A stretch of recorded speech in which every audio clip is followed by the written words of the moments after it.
Welcome to the Pitmaster Podcast. We're barbecue competition competitors that aim to share information, advice, tips, and tall tales about our favorite pastime. Head over to thepitmasterpodcast.com for all things Pitmasters, or follow us on your favorite social media platform.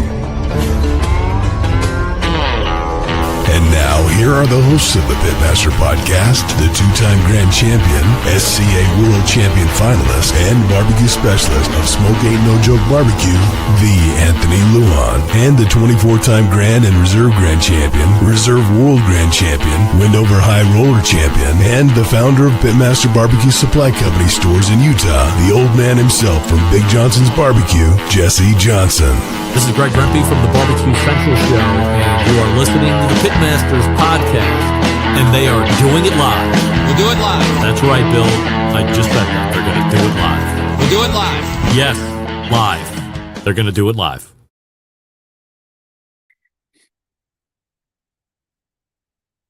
Start there. That was weird. But how's it going, Jesse? Good, man. You were cutting out when you first started just now, too. So. I know. Jeez, I don't know what's going on. Unstable internet connection, kids gaming. I don't know. But we're here. Yeah. Using all your bandwidth, brother. Exactly. So, man, did you get your email today? Yeah, I got my email. I'm super excited. I was going to ask you, is there going to be water at the Blue Compass competition? Yes. Do I need to fill? There will be. No, there's water available. You can fill up on the way in. All right, that is awesome. Yeah, so we have an SEA event going down here in Utah this weekend. It's going to be the first bring your own steak, bring your own ribeye competition. So we'll have to report about that next week. Have you seen some of the ribeyes guys are getting? Yeah, it's crazy. Yeah. Oh man, Nate did a great job. Nate's got just a pile of big old spinalises and tryhards, like exactly what I want to cook.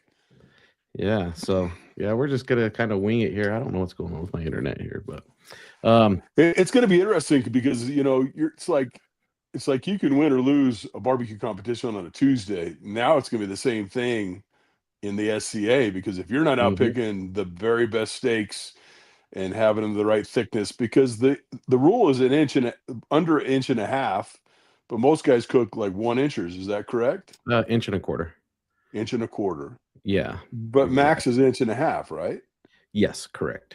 Okay. Yep. So, but they're not really putting a regulation on it, from what I heard. But you want to give yourself that at least over an inch to be able to get a good sear and get perfect meat. Yeah, I the disadvantage if you go thinner. So, but then we're following up just after that 2 weeks, the Blue Compass competition Jack qualifier. It's super a Jack excited. Qualifier because it's a first year event, only to 15 teams. We're at 21. We're probably going to get to that 30 range now that the guys are knowing that this might be an auto, because nobody's heard anything from the Blaze of 47 at all. Yeah. Nobody's responded to anybody's emails, anybody's calls. So if they don't come on board, so that's third week of July. So they have through the third week of April, because there's a 90-day rule with the KCBS. Yeah. And they waived it on their first year. So, yeah, could be an auto, bro. That's the thing. Yeah, I'm super excited. So I just need one of those 30 amp spots for the RV. You're all hooked up. Yep. And then, I got all my meat trimmed, ready to go. So, yeah, we got two guys that have 50 amp spots so far. Colorado Bulldog signed up today. We got Brinkerhoff. We got all the heavy hitters out of Utah. We got couple teams out of Idaho. We got the guys that put on the Smoking Wings barbecue competition. He's got a comp team. He's coming down. So yeah, it should be a nice full house. If we can get to 30, I'd be awesome. Heck yeah. And then we follow that up the following weekend. We cruise down to American Fork for the Caveman Cookout to help the American Fork High School Band. Yeah, and then you also have the event in Grand Junction, Colorado, the same weekend, unfortunately for Nate. But yeah, it's a lot. So yeah, a lot of things going on, and then there's teams that are going to be in Vegas this weekend, and then you got other stuff coming up at the end of May. So it's the full lineup coming up. There really is. It really is. But let's go talk to Susie and Todd Bullock about this new cookbook, man. I seen it the other day, and it is awesome, and I have so many questions. So let's go talk to them. And I haven't seen it yet, so find out all the ins and outs of it, man. Super excited. Yeah. Talk about their overnight success, right? Right.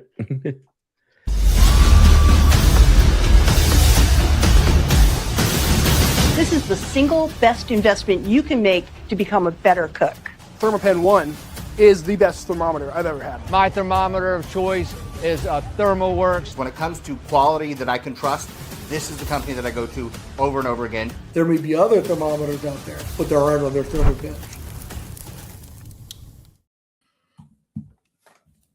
Hey guys, how's it going? Hi.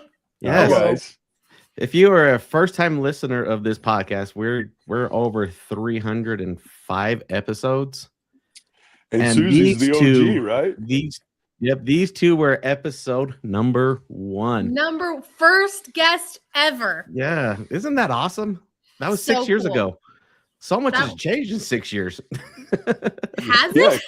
yeah, because Rusty looks way different than the first episode. Yeah, You've changed so much, bud. that barbecue truck really aged him.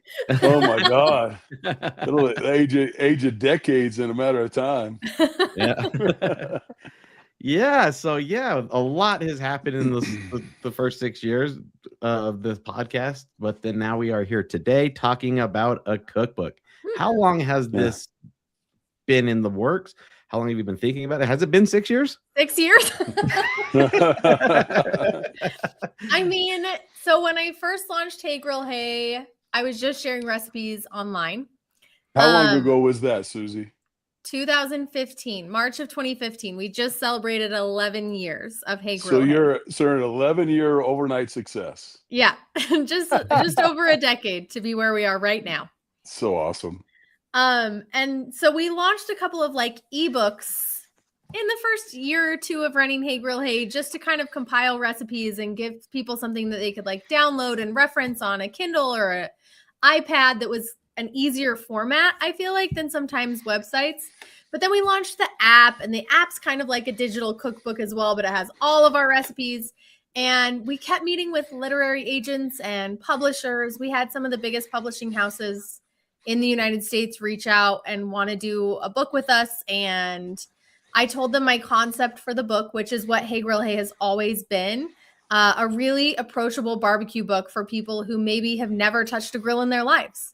Yeah. That would be easy to follow, easy to understand, written in a very standardized recipe format like I use on Hey Grill Hey, so that even if you're not an experienced pitmaster, you could still pick up this book and have great success with the recipes inside.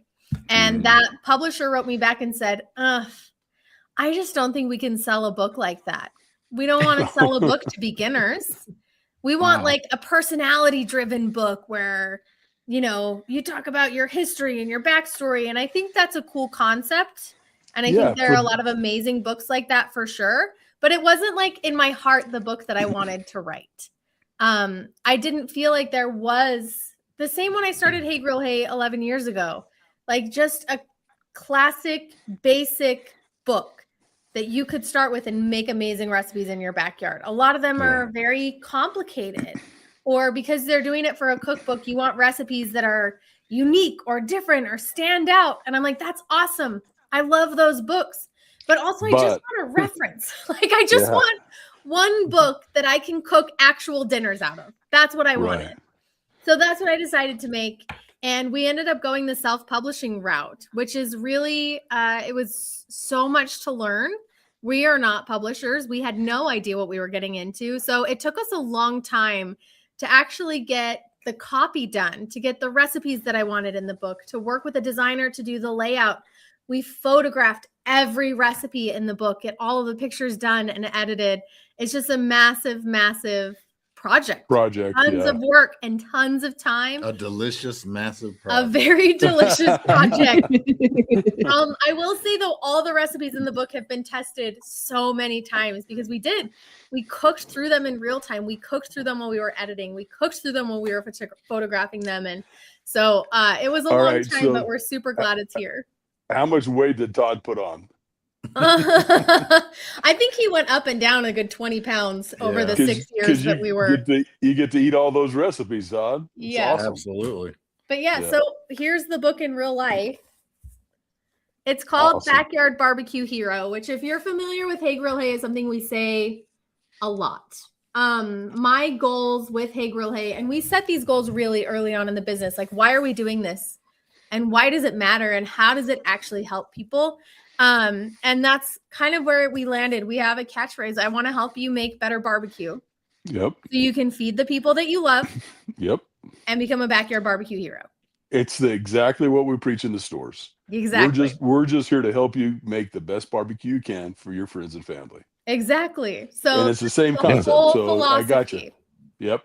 And people come in the stores all the time. Oh, I just was checking out Susie's recipe on her website. You got her products. Absolutely. Let me show you where you go. Get them all set up. They love it. Yeah. Because it's approachable. The easier you can make it. And that's the thing where those publishers are missing the boat. The guys that are experienced pit masters, most of them don't need a book. It's all the beginners, and that database, that demographic, is way bigger than the experienced pit masters. And I mean, even experienced pit masters, I think sometimes it's good to I want to make salmon. Yeah, honestly, so I was gonna counter that because there's so many times where I'm just like, what do I want to cook? And sometimes I just need a kickstart, like this book. Just go and grab a book and say, I want to try this. Something new. Even when it comes to sides, I am the worst when it comes to sides. So being able to have a book that I can resource is huge. Yeah. So it was a lot of work, but we launched on April 1st. And we're super happy with the response. I think another part of it was are we really going to publish a cookbook in 2026? Are people still getting recipes from cookbooks? And when we started the project, AI wasn't even on the radar of recipe creators. And now a lot of people don't even go to websites anymore. They just have AI generate them a result because it's easy and they don't have to go anywhere, even if it's wrong. It's easy. And so I think it was a really interesting time to launch a cookbook because yes, you can get everything for free on YouTube. You can find every recipe for free online for sure. But like you said, a lot of it's wrong. So I think the tested nature of a book is really substantial and meaningful, but also a real thing that you can hold. Yes. Yeah. And you can take notes on. And you can, mine at home is covered in bacon grease because I cooked bacon for my kids yesterday morning. And I have 2 pages that are already marked and torn because I did a cooking demo today for KSL 5 on the noon show. On the news today, I cooked a recipe from the book. And so I already have an artifact. My copy of my book has memories associated with it already. Of breakfast with my kids and demoing the book for TV. And I am hoping that this book will become an artifact for people as they cook with it also, that there will be pieces of meals left behind. There will be memories of dinners cooked with their friends and family that are on the pages of the book in a real tangible way. And I think barbecue sauce splashes. I think that's meaningful. I think it means something to hold something real. So I'm really excited it's here. Right. When's the last time you went to grandma's house and actually looked through her recipes and they were all pristine clean? They're not. None. Exactly. And that's the magic of it, right? Yeah, exactly. It's what is this stain from? This barbecue. This recipe doesn't say anything about being red, but this piece of paper has red all over it. She was also making a red velvet cake that day. Exactly, right? That's what's so cool. It does tell a little story behind. It doesn't tell a story. It has a hidden story. Yeah, and I hope that happens for people with this book. I really do. I hope it doesn't just become something that sits on a shelf. I hope it's something that they pull out and that they use and that they reference, and it becomes a piece of their family memories and their family meals and their family legacies in a really meaningful way. Yeah, for sure. So I have a question about the book. You look at most cookbooks, the imagery is the captivating point.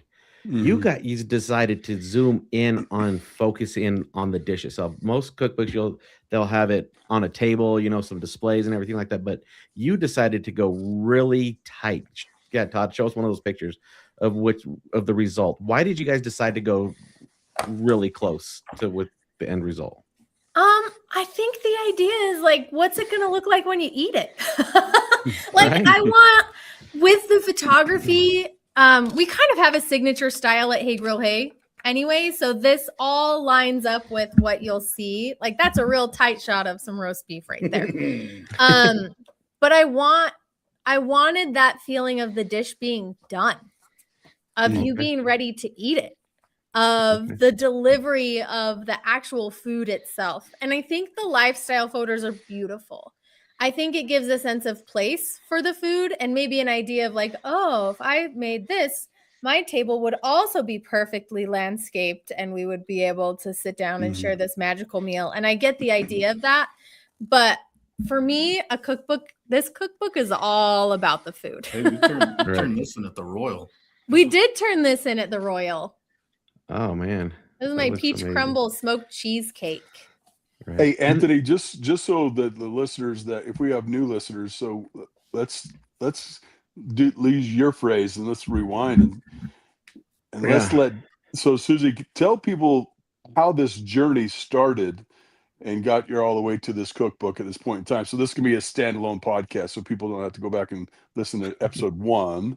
Yeah. But, yeah. We'll do an intro. I was born in October of 1987.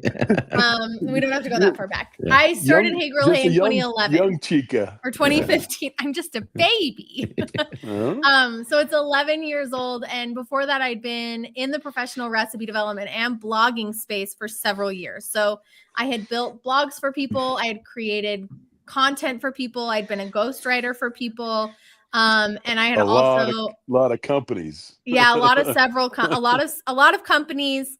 Yep. And barbecue was kind of my favorite little side job that stuck because that was really the one thing that kind of changed my life with the work.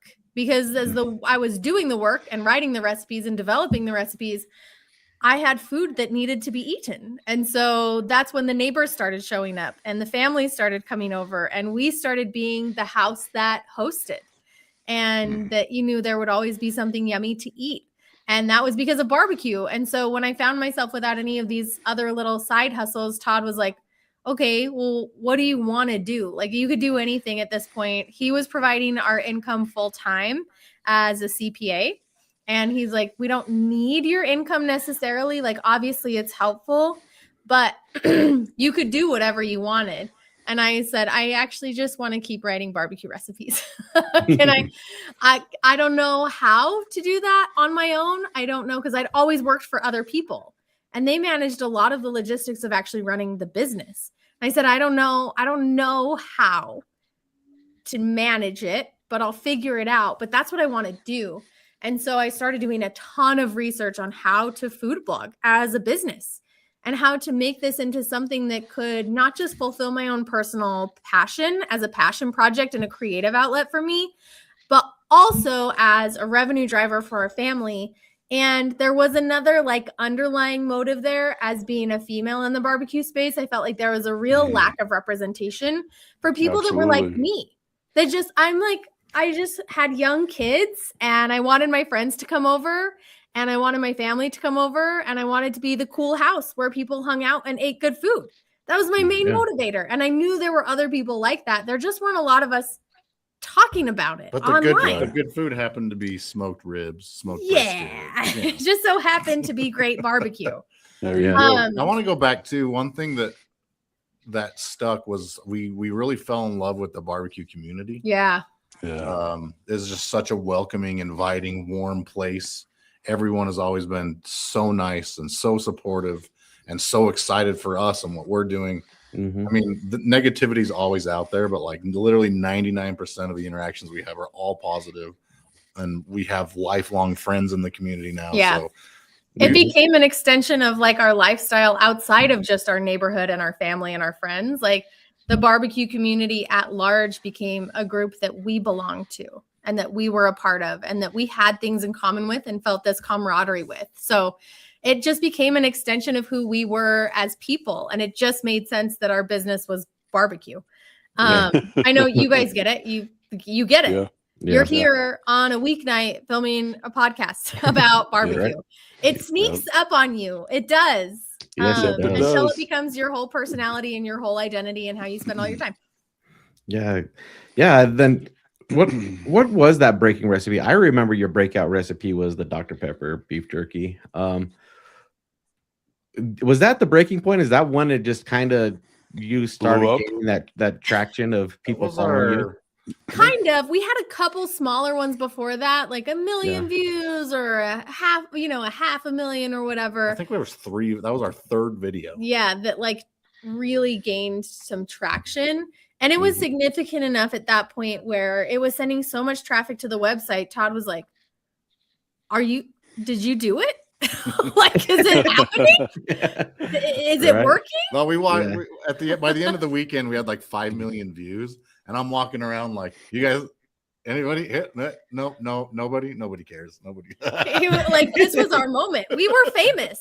Yeah. We had 5 million views. I recorded the music behind the video, and I'm like, I'm a famous musician. We filmed it. We edited it. We did the whole thing. We felt like rock stars at the, sandwich shop that Friday.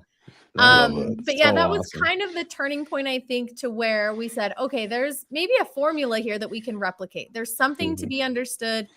And I learned how to make recipes that people were really excited to cook and that were easy to follow and that were fun to share. And that's when it really started to grow, is when I really started to understand my audience and what resonated with people and what was helpful and what was exciting and shareable. And so we just leaned into that. And I don't want to say the rest is history, but that was 2017. Todd joined the company by the end of that year. So we started kind of hitting those viral videos, gaining traction, gaining traffic. And then I locked into the food blogging community.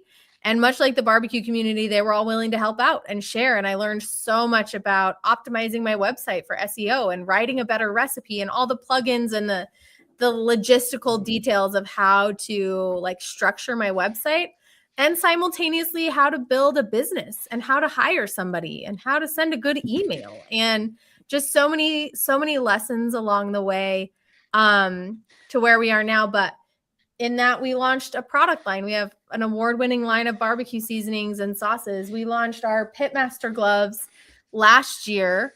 And I think crushed. Sold 25,000 pairs of gloves in a year, which is crazy to me. But these took 4 years to develop. Longer. It was 5 years? 2019. So I wouldn't say we do anything fast. Yeah. But I do like to think we make things that are good and that have a purpose and that have an intent. And we always start with what's going to help people make better barbecue. Like, we just come back to it. Anytime we feel adrift, we come back to that purpose and we filter every decision we make through that filter. And that's kind of what guides us and what's our Northern Star. I'll be right back. We're making an update on the glove this year, and I want to show you guys. Oh, you get a sneak peek. This is the part of the show I also tell Jesse to turn down his headphones a little bit. They're brand new. I'm a yeller. The cool part, though, is for people that have products that are in stores and that are content creators, content drives people to the stores. It does. Because thank goodness that people want to shop local and spend their money local with their because barbecue shops need you need barbecue shops. Those guys are I think we are the baseline help to help the community, but your content is what drives people to the stores so we can sell them your product. Because when you come out with a new video and it goes viral, you can see it in the store because people are coming in and asking for the product. Yep. Yeah. And the gloves were a huge hit. I'm so glad. We have truly loved them and have been thrilled with the response. We were essentially solving a problem that we had. And I know that it's still incredibly prevalent within the barbecue community to rock the cotton lining with the nitrile. And that's awesome. We did that for years and years. I understand the benefits of cleanup and the dexterity. We wanted to create something substantial that would last, that you could use over and over and over again, but that would serve the same function. And I think we included some features that were really good, and we launched to a ton of positive feedback, which has been great.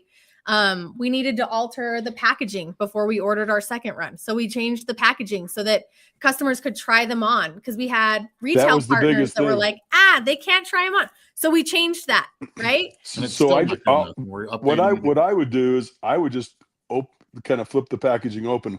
Now set your hand on top of the glove and see if it fits. Yeah. That's the only way I could tell, because you couldn't take the packaging apart to put them on. So I would just have them do that. I said a little bit bigger is going to be okay, because they're gonna snug around your hand. So let's see the new let's see the new stuff. Okay. So we are adding a 3XL size. So which has been triple extra large, a barbecue medium. The barbecue medium. Exactly. We've also changed the design to have a Velcro strap. Love that. With a cut down here so it can come up over the wrist better. So you can get them off and on easier. On and off way easier. Yep. And it's more inclusive in terms of sizing, because this is kind of where the tightness hits, is this wristband. So that's exciting. It kind of cuts down into the glove right there a little bit, so it opens up that wrist a little better too. Nice. Well, I grew up playing baseball. I grew up playing baseball. And when I put my batting gloves on, I was like, it's go time. So it's the same thing. Yeah. Now And you got honestly, these changes came from customer and retailer feedback, who said, man, our customers can't try them on in store. Or, hey, I would love to be able to get these on and off easier because I'm pulling too tight and pulling the lining or whatever. So the fun thing about what we're doing, and kind of it follows what we did in the content, like we're learning what works. And we're listening to our customers in real time. And because we're the development team, we can make those changes on the very next order. So those are coming later this year. We're also going to be rolling out a midnight edition, which is another one of our top requests, is people wanted another option than yellow. So we're going to be rolling out like black and orange, right? Either all black or black and gray, actually. Pitmaster Supply version. Yeah, there we go. So we'll be doing a darker colorway coming out later this year, but all the same, food safe, nitrile, heat resistance, washability, dexterity, all the good things about the gloves. So that's really exciting. That is so awesome. I'm a fan of them. I use them often, actually. You know what? They're right next to my sink, because every time I use them, I just walk in, grab some soap, wash them, and run them under hot water every time. Yeah. I wash them with them on my hands. Yep. Yep. And then they're ready to go for the next one. Yep. Yeah. Exactly. So we've loved them. We're super happy with the gloves. That's been a great addition, I think, to kind of rounding us out, more than just a rub and sauce line, but having a product that is more like a tool has been cool. We're just learning so much as we go, like even just marketing it and talking about it and educating people about it has been a huge learning curve for us, and it's been really fun. So yeah, gloves are cool. Cookbook's fun. That's awesome. Have you looked at other barbecue tools, or do you just feel like the market is kind of saturated personally? You don't want to make a gimmick. No. Yeah. So we spent, this was like 2018 until like last year, trying to make a grill brush with a disposable head. So like a really strong handle with like an aluminum foil stuck to plastic somehow head that you would just get your grill hot, and the foil, it'd be like the thicker foil, and it would form around your grates, and you had a head that went like this, and like all the prototypes worked so good. There were little sponges to catch some of the grease and kind of clean as you go.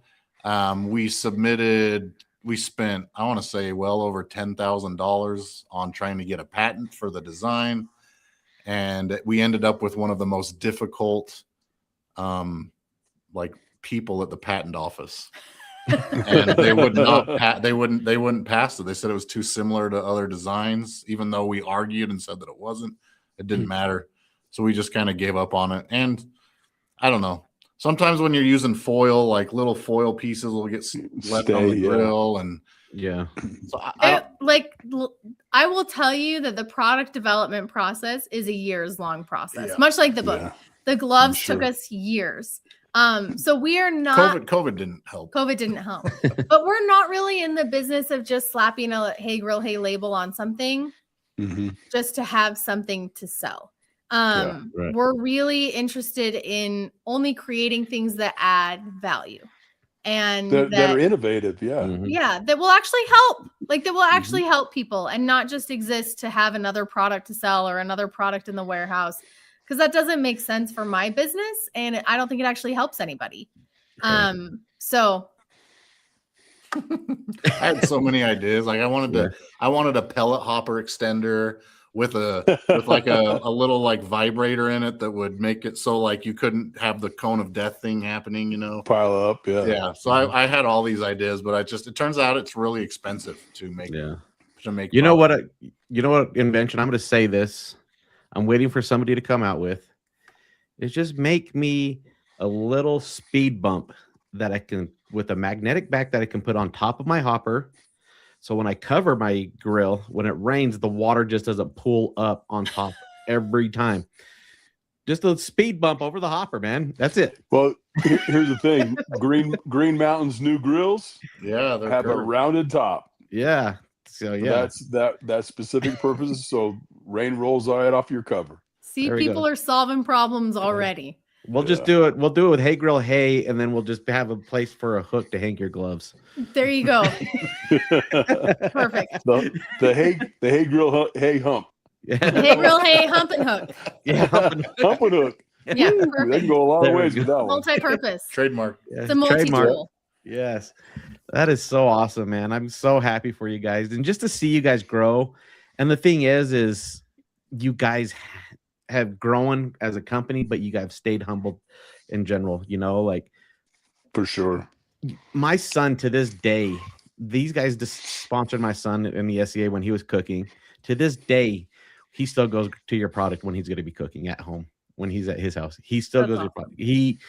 That one little thing has driven him to be, he tells people about your stuff all the time when he cooks, it's just crazy on just the littlest things that you did to make somebody happy will push it for years and years and years. And that's what's cool about your guys' brand, because you've helped a lot of people along the way. And people have stayed loyal to yes, y'all. They have. Yeah. So it's awesome. We're really fortunate. It's like what Todd said early on, like we loved the barbecue community so much and we felt like they gave us so much. And so it's always a privilege when we have the opportunity to give back, whether that's through like content and ideas and recipes that are free on the website, or we donate product to raffles all the time. And like there are just so many ways for us to be involved and to help out. And we love doing it because, like Todd said, rising tides lift all boats, but also like what you give always comes back to you. And we have never a single time regretted being kind or generous, because it's all about relationships, and it always has been for us. And speaking of which, I kind of wanted to segue into that a little bit, being generous and helping the next person grow. Let's talk about this. I am more excited about Christy's pastrami kit product than Girls Can Grill. I am about mine. Well, so that leads you into, you guys have expanded your business to now be distributors for a bunch of different products, a bunch of different brands. Yeah. So we had this warehouse where Hay Grill Hay stuff was going out, and we have friends that were like, hey, I can't remember, but like, can you help me make a product and then help me fulfill orders and distribute? And we're like, yeah. So I think a lot of it came from seeing a problem that had to be solved too, because when we started Hay Grill Hay, we were working with a company that a lot of other barbecue brands have worked with, that they were manufacturing, storing, shipping our product. And we were running into issues like quality issues, delivery issues, accountability issues, and transparency issues. And we just didn't feel like the brands that were working with this company were being given like a fair shake and a fair opportunity to really expand and to grow their business. And so we pulled Hay Grill Hay out years before and reestablished all of our own retail relationships. And like, it was brutal. It was a very difficult business decision to leave that relationship, because it took us a while to recover. A lot of brands have left that company. But it's so difficult. And we knew how difficult that was to leave without anywhere to go. And we literally were like, what do? We had to set up our own warehouse. Like, we didn't know what we were doing. And we were talking as people in the community do. You guys know everybody is friends. Mhm. Everybody talks. Everybody shares information. Everybody is willing to hop on a call or send an email or text message. And so we talked to so many people that were in the same predicament that we had been in, of like, I'm manufacturing this product, but I can't get it distributed the way that I want to, or my 3PL company is not working, or the company that they were working with was, having the same problems that we were having. So we just wanted to create a solution to the problem, because I felt like we had solved it for Hey Grill Hey, and we could help other people not have that same year of like panic after changing a distributor or changing a warehouse. So that's kind of how it started, was just like providing a soft landing place for people that needed to move. And we had several brands that moved their stuff straight from that warehouse into our warehouse, just for a safe place for it to go. And then it kind of grew from there, and word of mouth spread. And now we have 7, 9, I can't even remember. Just we had 2 calls today about moving. So give us a list of who you're carrying now. Christy, Girls Can Grill. Yes. We've got Big Sweet Barbecue. Yep. Phelps. Dan Phelps. Yeah, we helped. Dan just, he fell on some hard times, and these companies stupidly laid him off. Just these software companies that grew too fast and then had to just overnight cut people. It happened to him like twice in a row, and I felt so, because he's such a good dude. He's a hard worker. He's really smart. So we were out on a hike down here, and I'm like, you should release a rub, and I'm going to help you do it. So we helped him. He developed the rub. I think Susie put in a couple like helpful hints, and it was so good. And so we had it. Yeah, we had a pallet of it made for him, and that's done really well. We've got Al Frugoni. Kendrick. Yeah. Well, because I just reached out to Al, and they sent me to Fair. Yeah, Fair.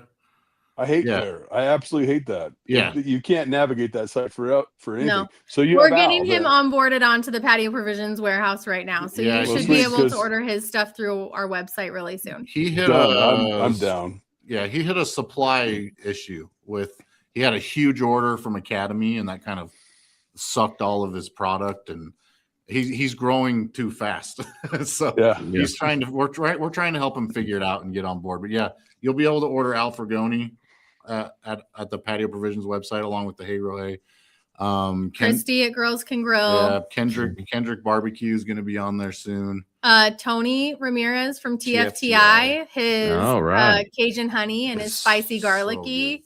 Both of those are big movers in the warehouse. So we do all of their shipment and fulfillment. Every morning I walk in, I'm like, he just has so many orders. Like, he's like, it's flying. Yeah, it moves. He's killing it. So it's been really fun. Our warehouse team is like, okay, we're shipping a lot now. Like, we have a new brand coming next week that he's friends with the owner of Green Mountain Grills. It's called Rambler Barbecue. It's a brand new brand. Some new rubs and sauces coming out that we're going to carry. We had a call with. Well, I don't know. We can't. There's more coming. There's so many. Todd has a bad habit of oversharing. Sir. Well, we got the gloves. Keep going. Yeah, you got a glove preview, okay? Well, we can give you guys a sneak preview of our new labels. Oh, I like that. These will be coming out this summer. We'll be rolling out new label designs this summer. So wait a second. Can you put that back up to the camera? That is a legit photo of food. I don't think I've seen that on many rubs at all, honestly. And they're going to be even better. That's because this was a prototype placeholder. Wow. The food photos that we have going on our product labels are going to be amazing. I'm so excited about them.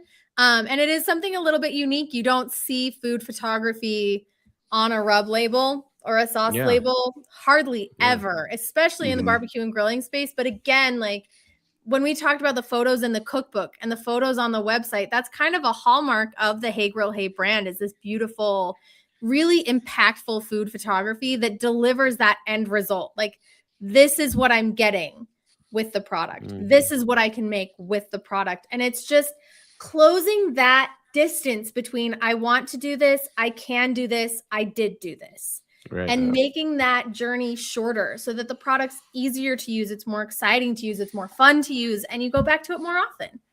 Right. That is awesome. I'm hopefully one day, you've hinted towards this on your social media, I'll be able to go buy a $1.50 hot dog with a soda and be able to pick up some Hey Grill Hey products. Yeah. Oh. So balls are rolling. I shared about this, and I shared about this transparently. And it's a little bit behind the scenes. Like, you kind of have to follow on social to follow the storyline a little bit, but we don't know yet. You know, you don't have a PO. When you're building a brand, there's so much that goes into the work behind the scenes. And I kind of wanted to bring people on that journey a little bit. We did on the cookbook. They helped vote on the cover of the cookbook and what we were going to call it and all these cool things. And so to do that with the products, people voted on the design for the new labels of the product as well. And walking that path together to say, you know, we pitched Costco. I don't know if it's going to work out or not. It feels really vulnerable because we just want to post our wins. Yeah. We just want to post when we get the big order or when we get the new store. But, you know, that's not real life. But you guys are so authentic. You guys, even if you don't get Costco, the fact that you shared going through that process, that gives everybody hope out there in the barbecue world. They go, hey, there might be a chance to make this even bigger and better than it is right now. Yeah. Yeah. And I think there's so much value in sharing the real journey of what it looks like and how many no's that you have to get before you get meaningful yeses. And really what that process entails and how hard it can be. It's not all, you know, rub bottles and gloves and cookbooks with smiling faces. It's a lot of late nights. I mean, Todd and I today, this is like our hour 12 of our day working on our business for both of us. And there's a lot of sacrifice. It's not that it's not fun, but it's a lot of time and there's a lot of sacrifice that goes into building something. And especially with young kids. Yeah. So it's always rewarding to have things play out and to have things work and to have a product launch that's a success and to have like that side of it is great. But I think what really keeps Todd and I going are the comments and the messages and the emails of people that are like, I made this for my birthday, my son's birthday.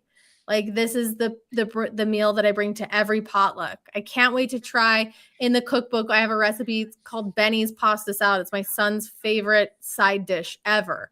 And it's like, I'm making Benny's pasta salad this week. So having an extension of myself creatively in those recipes on other people's tables and seeing that kind of come back, it's an incredibly fulfilling career. And I think both of us, even on days like today that are 12 hours and grindy and endless meetings and videos and all the things that go into it, make it feel really validating and really worth it. And it's a really fulfilling job. And I just think it's the coolest business.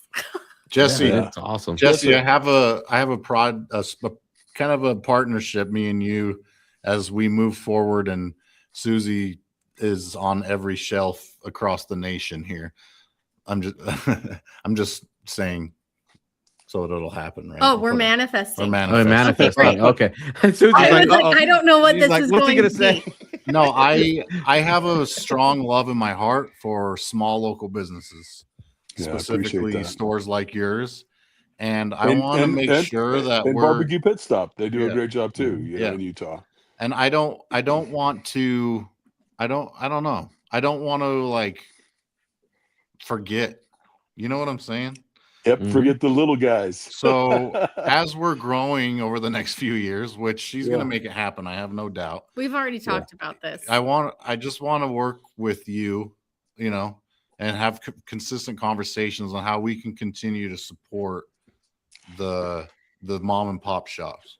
I tell you what, guys, though, your kits that you guys came out with a few years ago, we've had them for 3 years now, and we went from doubling our order year over year to doubling our order year over year, still selling out the Monday before Thanksgiving, and I had doubled my order. So I mean, that order was massive for our stores, but we still sold out. It was absolutely crazy. And I'm talking about the turkey kit, Yeah. and then your wing kit, your double smoked ham, and ran out of that before Christmas because so many people were cooking double smoked hams. Those kits are phenomenal. They just fly off the shelves. Awesome. Yeah, just any like I pitched the idea, I think, to Barbecue Pit Stop. It's like maybe we continuously release new rubs every couple years that are only available in stores like Pitmaster Supply Company. Well, and that's what's kind of cool. As we were planning this national grocery expansion and what that would look like, we're only bringing a few products to scale. And so that we can preserve the value of these small independent stores like yours, because you carry a variety. You have the extended SKUs. You have products that you're not going to be able to find on a Smith's shelf because they're going to carry one or two sauces, and that's it. Yeah. And we carry everything there. Yeah. So we're trying to be really intentional, but like Todd said, like we love looping people like you in, even on, because you're selling the gloves, like product development, like what works for you as a retailer, what helps you be a better business for your customers, and how can Hey Grill Hey help support that? So everything to us is relationships, man. It's all how can we all help people make better barbecue? That's what I think. That's what we're all trying to do. And when you first released those gloves, I put them. They're right by my register, so they're a point of POS. They're like, oh, I saw those. I said, yeah, and she sold out on her own website. I think there's only a few stores that have those. So I'm like, get them here because she doesn't have any on her website right now. Yeah, we sold that first round of gloves so fast. We were not expecting that, and it took us by surprise. So we're I got my order in right early. now. We're sold out of XLs. So if you got XLs, you're in a sweet spot. Yeah, I do have XLs. There you go. Can we buy them back? I don't have that many. I just need Todd to help me with my chili competitions more. He brought me a cast iron. I just wish he would have been able to tell me what to add to get me from second to first. I've been stuck on this second place bubble for years. I don't know. Maybe beefy sprinkles would have helped. Yeah, your cast iron helped. It was 30 to 40 years of my dad using it. So whatever was caked on in there, that definitely that helped. I just need to get over or the it bump. kept you out of first. It could go either way. We don't know. We don't know. You'll never know. Right. Yeah. Well, guys, you guys been going hard all day long. We really appreciate you taking the time and hanging out with us and talking about your book and everything that you guys got going on. Where can people go? He's glitching out. So where can everybody go and get your book? Right now the book is only on the Hey Grill Hey website. So heygrillhey.com. You can find the book on there. And then hopefully we'll be launching on Amazon on April 1st. But if you want to carry it as a retailer, it's up on our wholesale website too. We have only a few like wholesale partners right now are carrying it. Because not a lot of barbecue shops are carrying books. Some of them are, some of them aren't. But anyway, so hopefully we can get a couple more retailers picking up the books here in the next little bit, so they're easier to get a hold of. I'll hop on tomorrow because I got to do a big order anyway. So awesome. I'll make sure Cindy allows it. So they're like, no, he's paid up. We're good. We'll figure it out. Well, it's like, yeah. Anyway, we'll take that shit offline. But yeah, you can find recipes, products, cookbook, anything on heygrillhey.com, and then on socials, we're just Hey Grill Hey everywhere. Yeah, because content is king, and we've lost Anthony. It looks like so. He's frozen in time. Well, we appreciate you guys so much, though. All that you do for the barbecue community. You know, your content is king or queen in that respect. I know Todd loves to do all the sampling and all the taste testing because I'd be doing the same dang thing. I still crack up when you guys showed up and cooked on the old hickory. Susie's out there in her pristine dress. I said, "Can I get you an apron or something else?" She goes, "No, I'm fine." She didn't make a mess, didn't do anything. It was friggin' awesome. You're such a pro, Suze. After all these years, you got to be able to cook in a dress, I guess. I don't know. And I still make a big mess, so I gotta wear an apron, or everything I have is gonna be covered in grease. That's Todd. He can only wear black. That's why he wears all black. It's not a statement. It is grease Grease It's a tighter. it's a lifestyle choice. It is a lifestyle choice. Yeah. Oh my gosh. Well, it was so good to hang out with you. We're so glad we could come back on anytime we get a chance to hang out with you guys. It's the best. So Well, you guys are two of the my two top favorite people that are in the barbecue world and our suppliers. So we appreciate you guys immensely. So thanks, Same man. to you, Jesse. Thank you. Have a good rest of more your than week. Okay, you too. Bye. All right, Anthony. You He's coming back gone. on? He's the He's only out. one who can sign us off. We have to leave the studio now. Good luck, Jesse. Yeah, best wishes. You're hosting this on your own now. See y'all. He can't turn it off. I can't. I gotta wait for Anthony. Here he comes. Hello, Anthony. At this point in time, if you've gotten this far, Todd and Susie are gone. Please like and subscribe. Follow us on YouTube. So we've already signed off, Anthony. So and you're frozen again. You there? Anthony Luan? He's back on the side. All right, Oh, all right, gosh. signed us off, Anthony. So we're all good, brother. Alrighty, I don't know if I ended the stream yet. I don't know what happened. I just had to jump on my phone. Thank you, Todd and Susie. Are they gone already? Yep, they're gone. So no worries at all. All right. Perfect. I just got to figure out how to end this stream, so we'll be good. All right. All right. Have a good night, y'all. Yeah. Bye.